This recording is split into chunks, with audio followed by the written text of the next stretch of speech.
I'm your host, George Miller, and if you've been here before, you know that I encourage you to jump on Zoom if you're able to.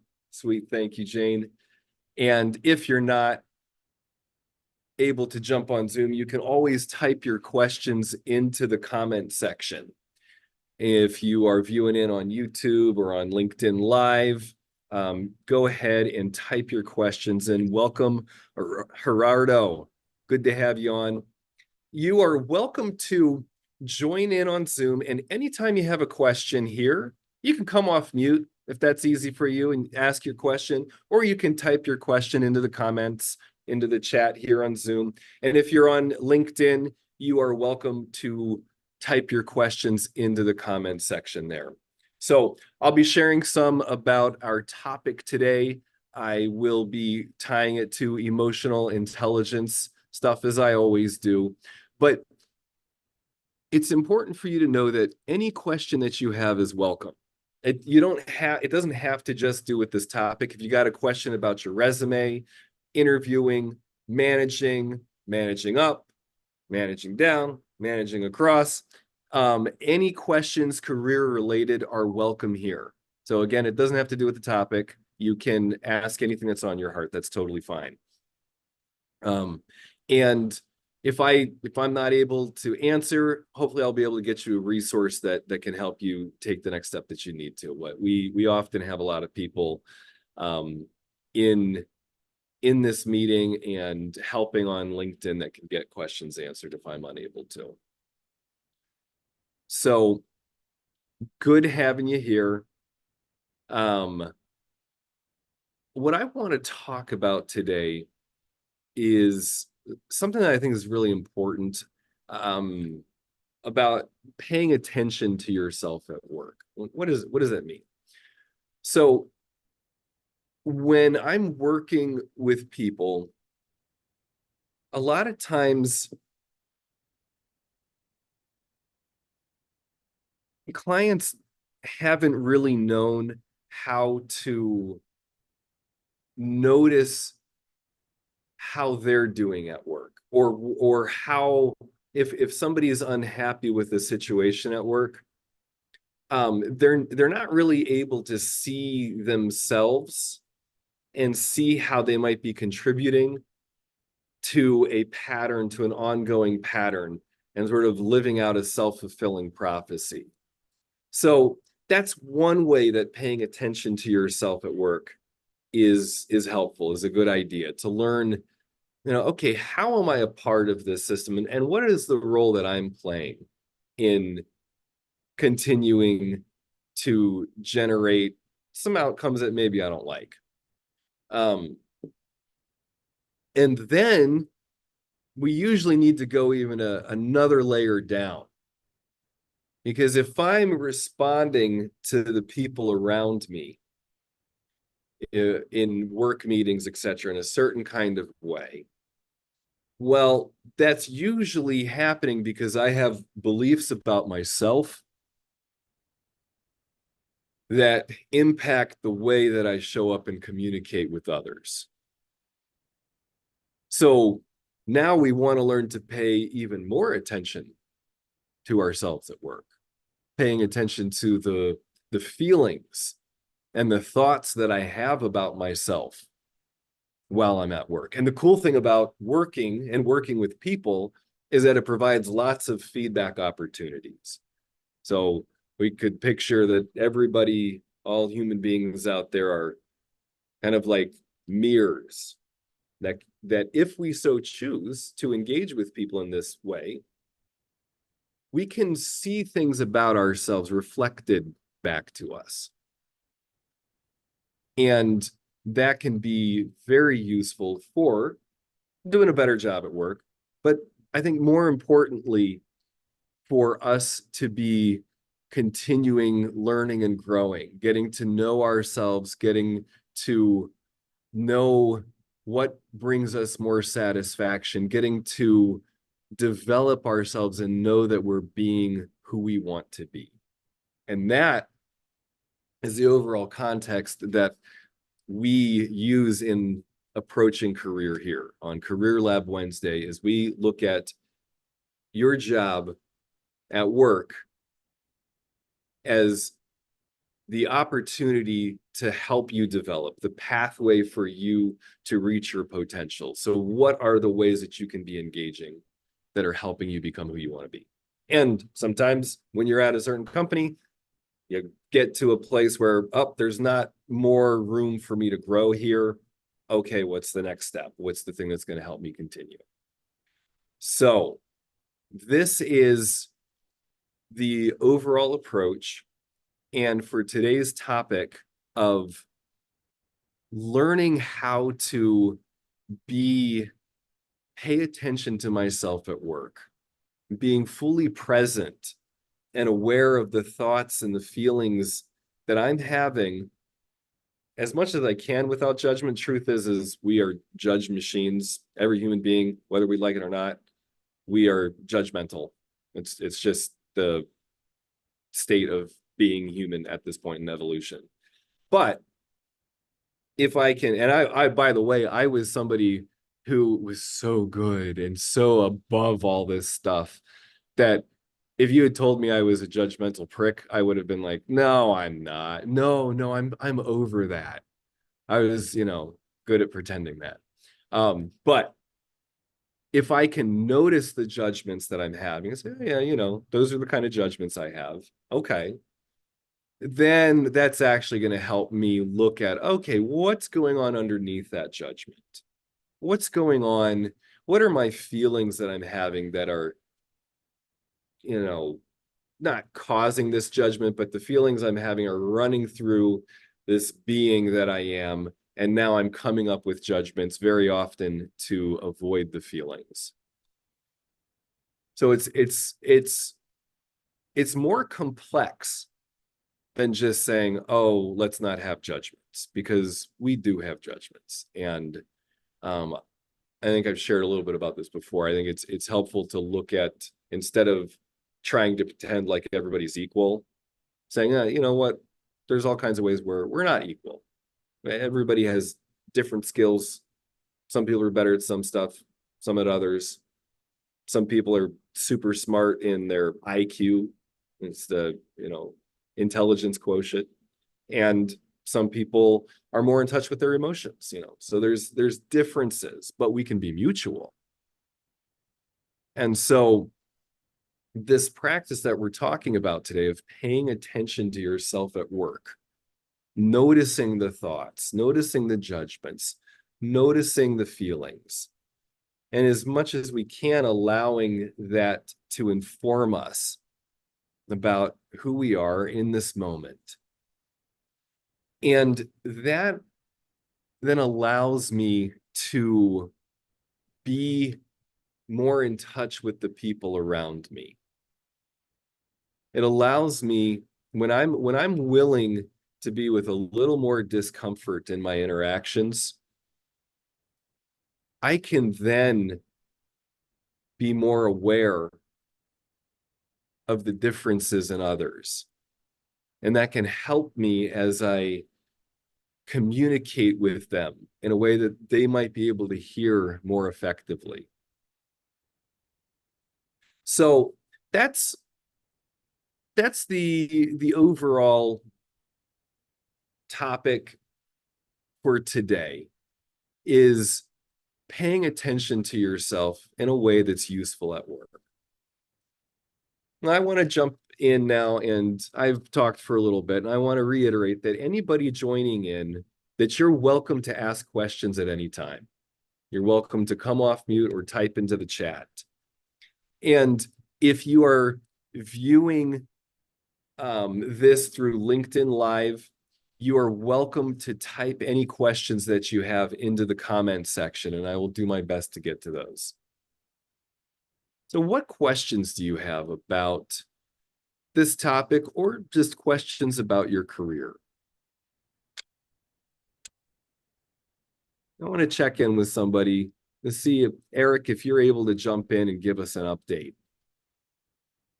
Yeah, I can give an update. I'm not Yeah. sure Yeah, what good. you want to want an update on. But Well, good to hear from you. It's been a little bit since we last talked, and I know that you had some meetings coming up that you were planning for how you were going to be engaging in those, and wondered if, what worked from that and what didn't work from it.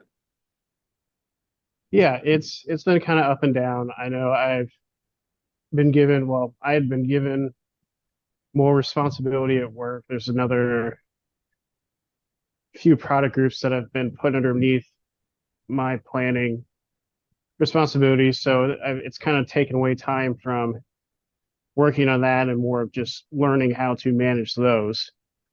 But I think it's been kind of a mixed bag where I think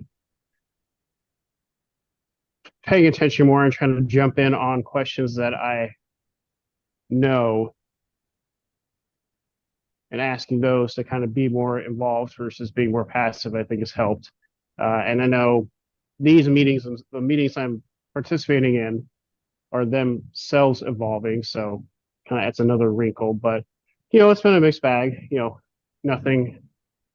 It's not been linear, but that's like most things in life. Okay, so I'm hearing that one thing is that you're asking more questions in in meetings. You're continuing that practice. Right. Right.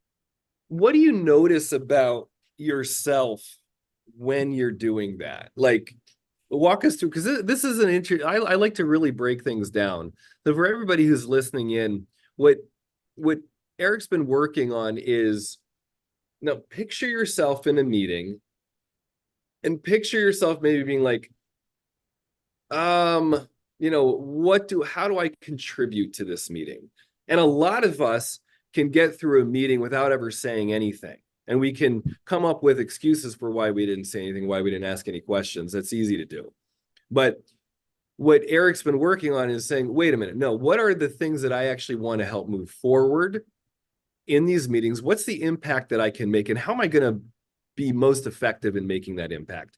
So he's been purposefully asking more questions to help himself get more value, but also to help the people in the meeting be more engaged.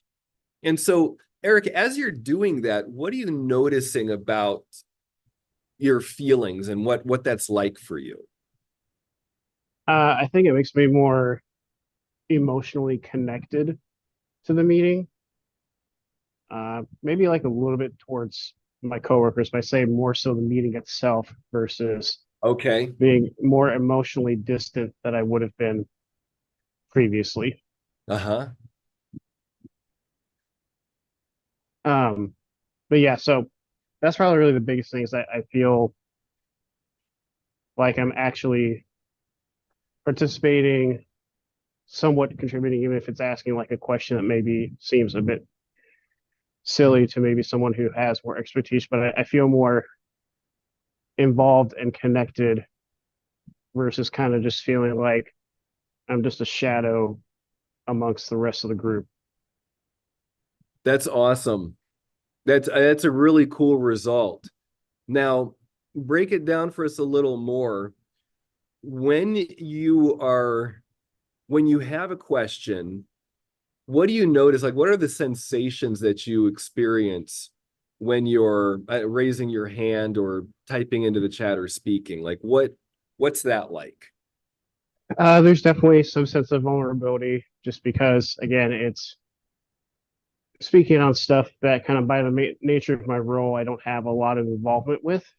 So there's some vulnerability of, I'm kind of stepping out of my comfort zone, you know, speaking to products that I really don't have a great depth of knowledge in. So there's some vulnerability, but then that asking that and getting an engagement kind of gives some positive feedback to that.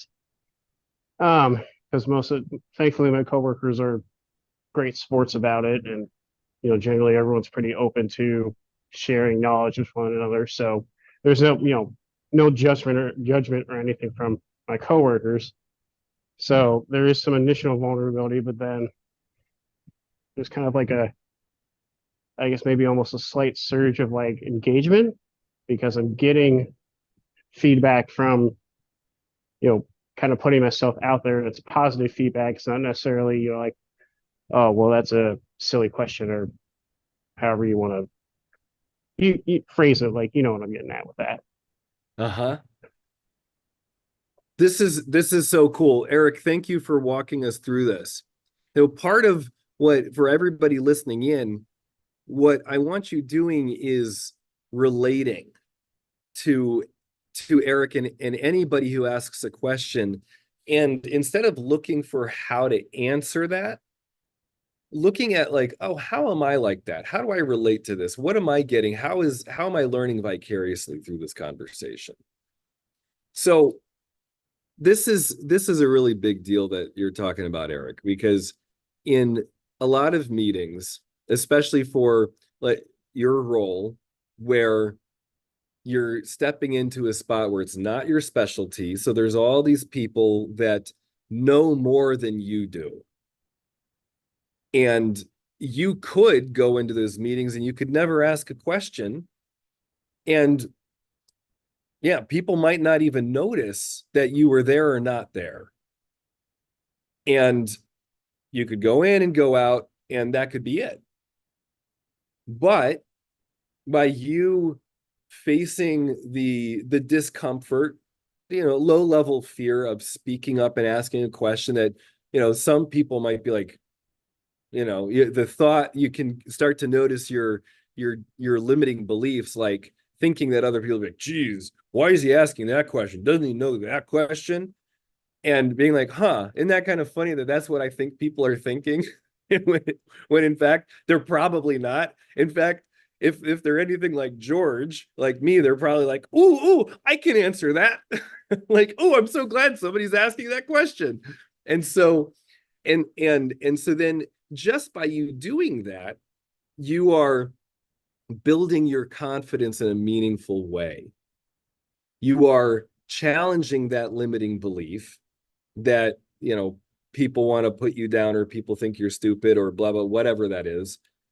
And you're challenging it and you're then getting different data right there. And you're building in that confidence. You're not, giving yourself a pep talk necessarily, although sometimes that can help. But you're actually doing something that is helping you rewire your relationship to yourself, and you're paying attention to yourself, like today's topic. You're paying attention to the anxieties, the things that you don't know, and you're taking action to meet that. And then you're also, like what you started off with, Eric, is it you're building emotional bonds with the people in those meetings because you're asking questions. Now you're having interactions with them. They're getting to know you as a person.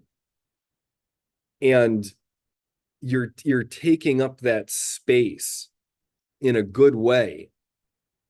And that's going to then even help in all kinds of ways when, if you need to send over an email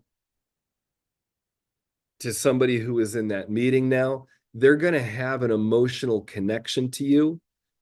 And that's going to help them make the decisions they need to when they're responding to you. Because you've heard me talk about this before, about how the research is that if we don't have an emotional template for somebody that we're interacting with online, that it's harder for us to make decisions.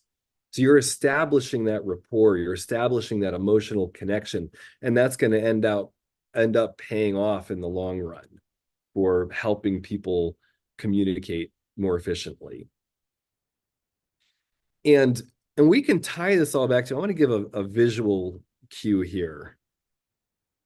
So this is something that Dr. Judith Wright, this is her research. She developed this thing called the evolating model.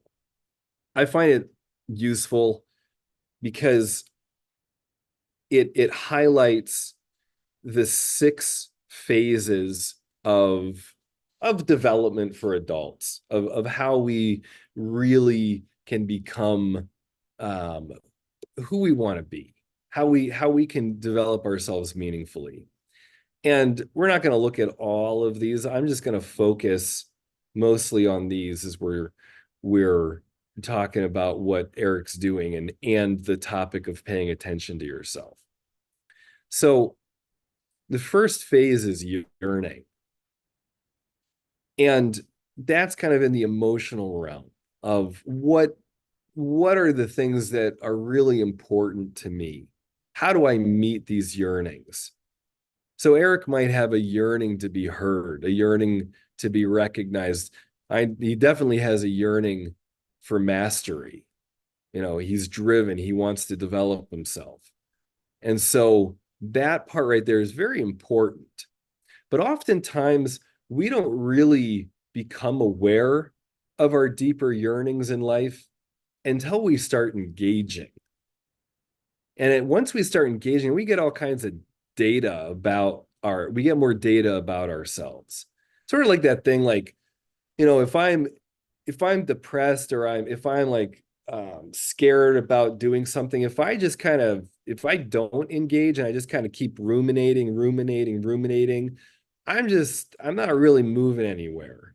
And I'm kind of looking at the same data again and again and again of geez Louise, I mean, I can totally do this about what are some of the ways I do this? I can obsess over details.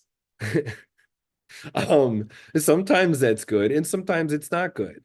And sometimes the obsessing over details is really just a way for me to disengage because I'm feeling anxiety about something.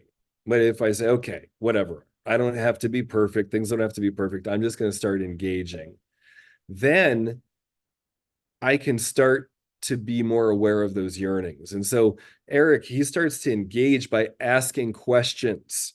You know, instead of saying, was that the right question? Maybe I need to come up with a better question. And I'm sure that's part of what's going on for me. It certainly is for me.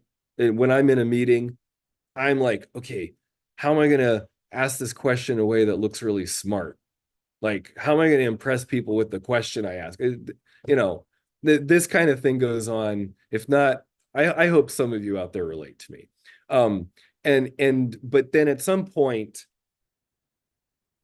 I engage and I'm really acting on a deeper yearning when I engage.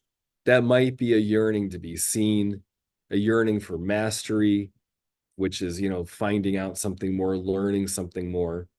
Um, and then when I'm doing that, and if we're jumping to back to Eric's story about how he's now engaging, he's being more aware of himself, of his emotions, his yearnings, and that's starting to now have him revelate, meaning revealing himself more, kind of revealing some of those beliefs that might not be true, like, oh, people are out to judge me, or people are out to, you know, people are going to make fun of me if I ask a question. And that then turns into liberating, doing new behavior. So he's asking questions now. He's becoming more of an extrovert.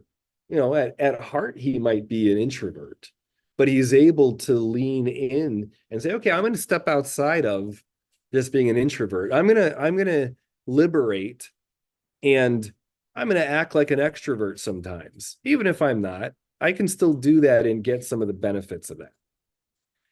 So this process here, the evaluating process, is something that you can hold in your mind as you're going through your day of, okay, what's a way that I can engage? I engage. And then when I do that, oh, I'm kind of more aware of the yearnings that I have. I'm more aware of the feelings that I'm having.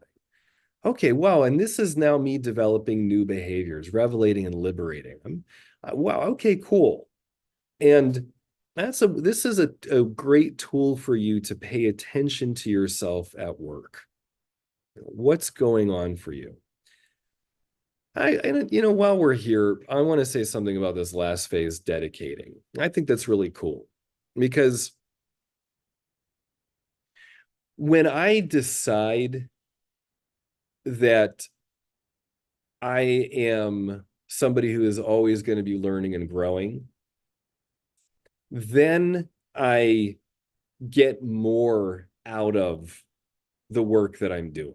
Then I get more out of the interactions I'm having because I'm now telling my brain, I'm telling myself that this is an ongoing process and I'm dedicated to this ongoing process. I'm dedicated to me developing myself. I'm dedicated to using growth tools to have a flourishing life, to be the best leader that I can be. And that's a big mindset shift. And that goes from, if we look at Carol Dweck's research about growth mindset. So if I go from having a closed mindset of, oh, this is who I am, this is how I do things, this is my expertise, these are the successes I have, and this is just always going to work. This is going to work. Well, that's a closed mindset. As we can be aware, things change all the time. I mean, freaking AI, come on. Like we have so many changes happening, and it requires for us to live a flourishing life that we have a growth mindset.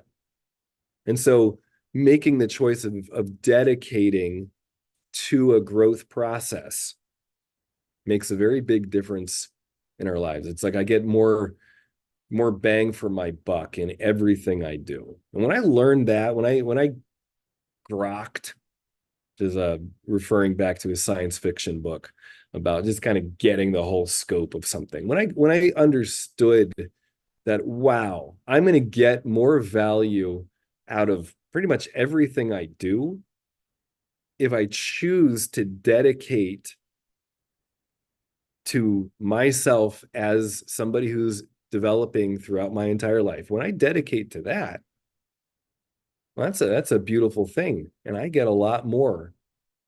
I get a lot more yearnings met. I engage more. I have more insights. I do more new things, liberating. And I'm rematrixing. I'm changing. I am my personality is not a construct that I am confined to. I can actually develop beyond that. So, all right, that's me talking a whole lot. I'm going to stop sharing this and I'm just going to look at, we got some questions coming in. Um, Before I get to this question, let me say to everybody who, if you've just joined in, this is Career Lab Wednesday. Host George Miller. I love all your questions, career related. They don't have to do with this topic. I'll probably make them have something to do with this topic because my expertise is in emotional intelligence, but you feel free to ask anything that you want. And so, question here, recent interaction with some people at a work event. And you bet, Eric, take care. Thank you for sharing. And noticing I'm super judgy of others, new people in particular. Where does that come from? Great question. Thank you for asking that question. Now, reminder for everybody listening in, your job is to relate to this. So noticing, and for those of you who don't think you're judgmental, I invite you to look at that a little deeper and see if you can find ways that you are judgmental, because it's the state of humanity. Maybe there's a few enlightened ones out there who are no longer judgmental, and maybe they're meditating in a cave somewhere. But for most of us, we have plenty to play with here in being judgmental. And it's a wonderful thing because it's not like we have to get rid of being judgmental. We can actually use us being judgmental to get more data about what's going on internally. So the game isn't to pretend like we're not, it's to acknowledge how we are and then to dig in. So again, um, noticing being super judgy and new people in particular, and where does that come from? Why Can am I I ask like a question really quick? Yeah, So, isn't it human nature to need to like like identify and compartmentalize situations and people and things that we interact with so that we know where and how they fit into our lives? Is that yeah, right? yep, totally. That's so great question. And that totally ties into this question about being super judgy because we and that's great because we don't have to be judgmental about our judgments. That it comes from years and years of protecting ourselves. So right now, as screwed up as everything is on planet Earth and wars and all this stuff, we're in a lot of ways less murderous than we used to be. Um, research about what it was like, several thousand years ago was 1 in 8 men were died by murder, died because somebody else killed them. So we come from a history of violence.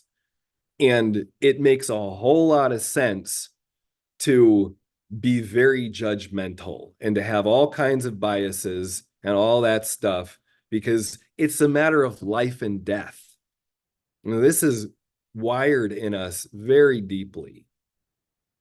And so when I'm meeting people, and this may be part of why when meeting new people in particular, it's a threat.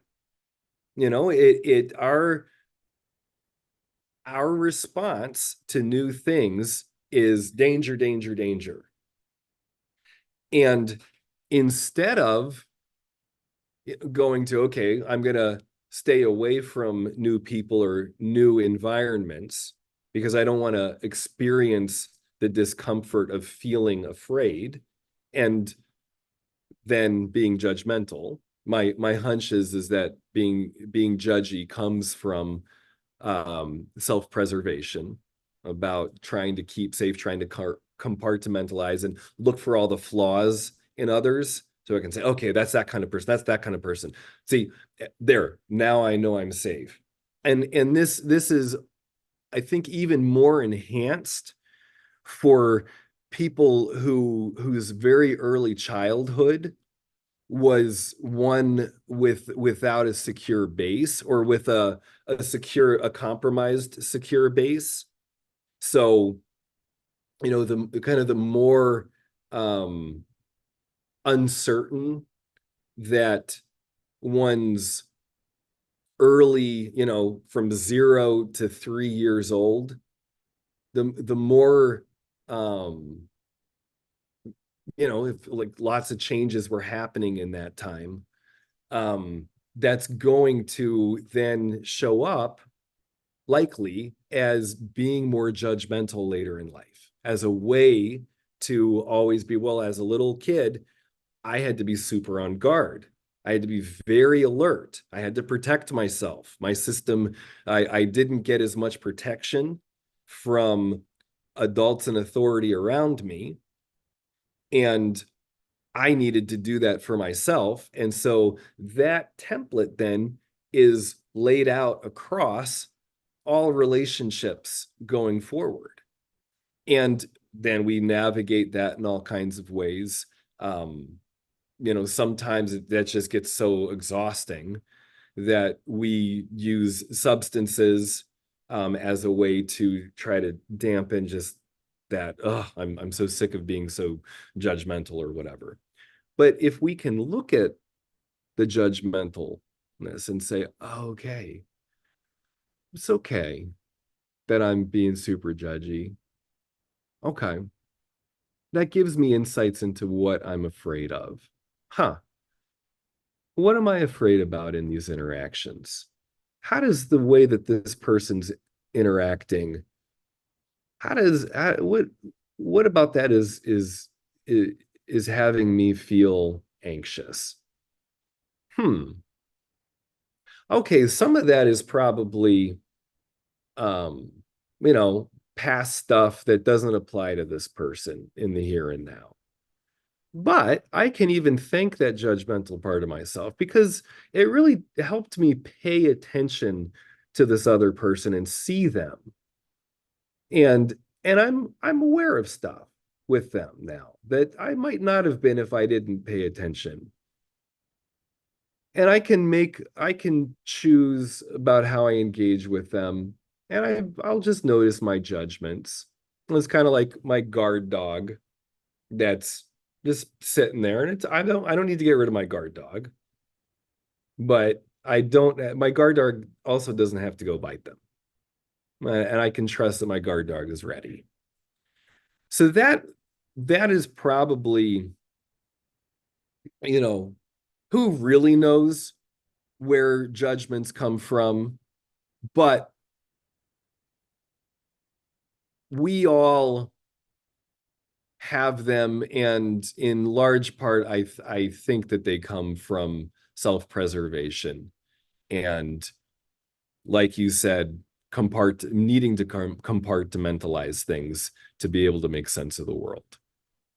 So it's to be honored, and then at the same time say, okay, I also want to find ways to be open and expand and connect with people and challenge myself in ways. So great question.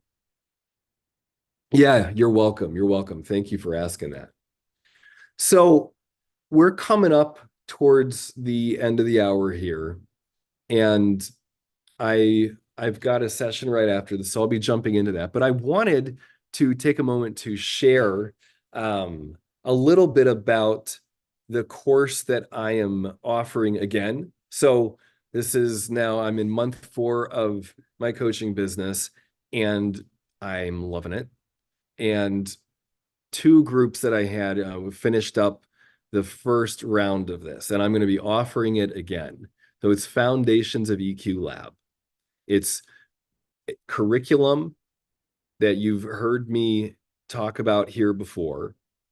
And it's a combination of group time. So if you don't, for everybody who's viewing in and you're like, yeah, this is great stuff, but I don't necessarily want to jump in and ask these questions when it's being live streamed. Totally get it. So in this, it's a group format. It's not being live streamed. And we do an educational piece, but then we immediately apply what you're learning in interactions with other people in the group. So you're getting the educational stuff, but it's not just staying up here stuff that you're thinking about.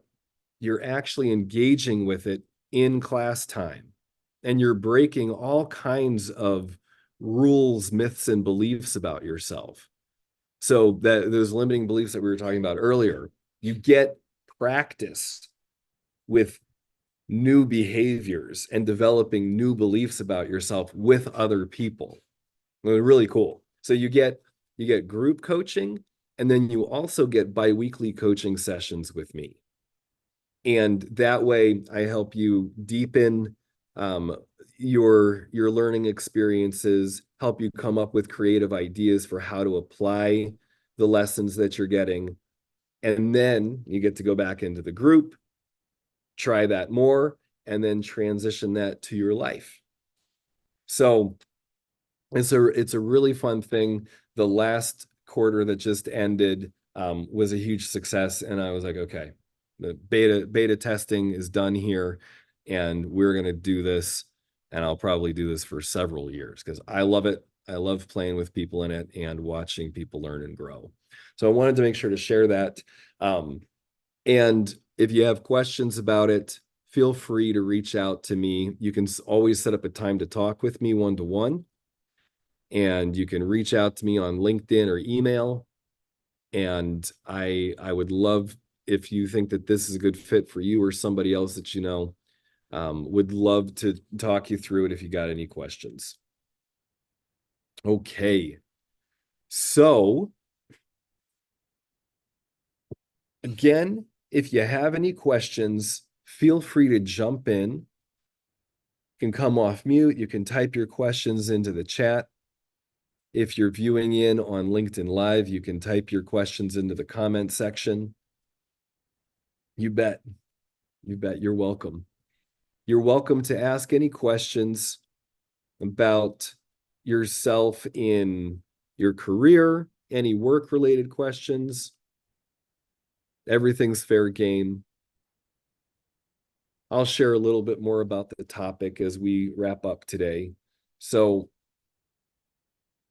remember that at work, it's an opportunity for you to develop yourself as a human being, not just the technical skills, but also your relationship skills.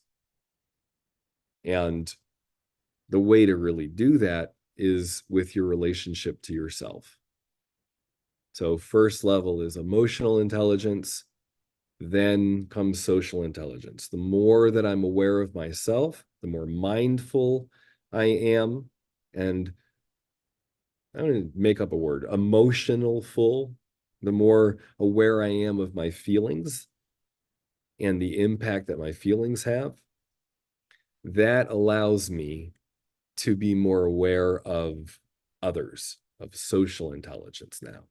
Helps me be more aware of other people, other people's personality styles, and how I can communicate more effectively with others, where I need to kind of dial down some of my emotional reactions, and then sometimes where I can ramp up my emotional interactions. Sometimes it's a great thing to be direct, and if there's sometimes if there's danger, yeah, we might need to harness anger and ramp that up a little bit. And then other times, if I'm noticing anger, like if I'm at a networking event with new people and I'm noticing that I'm being super judgmental of them, might not be a time to go around and tell everybody what I hate about them. So, and it might be that would be a time to say, oh, wow, notice how freaking charged I am with everybody here. Huh, what's going on for me? Oh, got it. Okay, I've got that sense of hurt and anxiety underneath those judgments. Oh, interesting. Okay. And as I'm doing that, as I'm aware of myself, and again, I'm going to be more effective socially. And that's the highlights from today. Again, if you are looking for coaching, if you really want to knock your socks off, laughing at myself for saying that. If you really want to grow, take a look at the Foundations of EQ Lab. You get the foundations of emotional intelligence in a group environment, and you get one-to-one coaching as well as fantastic educational resources. All right, everybody. Well, blessings. Thank you for joining in. Again, if you have questions, get in touch with me, email, LinkedIn message, or pick a time on my calendar. And until next week, take care of yourselves. Remember to be aware and gentle with yourself. Be aware of your feelings and know that your feelings are a gift that help you live the most radiant life that you can. Thanks, everybody. Take care.